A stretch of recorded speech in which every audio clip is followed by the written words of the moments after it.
Luggage ಇಟ್ಬಿಟ್ಟು ಒಂಚೂರು ಹೊರಗಡೆ ಬರ್ತೀನಿ ಅನ್ಬಿಟ್ಟು ಹೊರಟೋದೆ. ನಿಮ್ಗೆ ನೆನಪಿದೆಯೋ ಗೊತ್ತಿಲ್ಲ. ಅವತ್ತು ರಾತ್ರಿ ನಾನು ಮೆಜೆಸ್ಟಿಕ್ ಅಲ್ಲಿ ಮಲ್ಕೊಂಡೆ. ನಾನು ರಾತ್ರಿ ಹೋಗಿ ಬಸ್ ಸ್ಟ್ಯಾಂಡ್ ಅಲ್ಲಿ ಕೂತ್ಕೊಂಡೆ. ಮೈಸೂರ್ ಬ್ಲಾಕ್ ಇದೆ, ಬಸ್ ನಿಲ್ಲೋ ಜಾಗ. ಕೂತಿದ್ದೀನಿ, ಮೈಸೂರ್ಗೆ ಹೋಗ್ಲಾ ಇಲ್ಲೇ ಇರಲ್ಲ ಅನ್ನೋ ಡಿಸಿಷನ್ ನನಗೆ. ಮೈಸೂರು ಯಾರೀ ಮೈಸೂರು ಅಂತಾರೆ 5 ನಿಮಿಷಕ್ಕೊಂದ್ಸಲ ಬಸ್ಸು.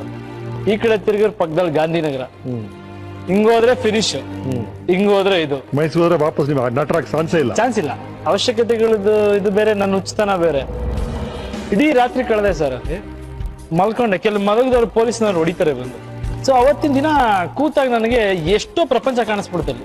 ಭಿಕ್ಷುಕರು ನೋಡಿದೆ, ಯಾರೋ ವಯಸ್ಸಾದವ್ರನ್ನ ನೋಡಿದೆ, ಅಲ್ಲಿ ಯಾರು ರಾತ್ರಿ ವೇಶ್ಯರು ನಿಂತ್ಕೊಂಡು ಅಲ್ಲಿ ಓಡಾಡ್ತಿದ್ರು, ಪೊಲೀಸ್ನವ್ರು ನೋಡಿದೆ. ಇಡೀ ಒಂದ್ ರಾತ್ರಿ ಬೇರೆ ಪ್ರಪಂಚ ಆಗ್ಬಿಡ್ತು ನನಗೆ. ಎಷ್ಟೊಂದ್ ಜನ ಎಲ್ಲಾರು ಬದುಕಲೇಬೇಕು, ನಾನು ಬದುಕ್ಬೇಕು, ಒಂದು ಬದುಕು. ವಯಸ್ಸಾಗೋಗಿದೆ ಇವ್ರಿಗೆ.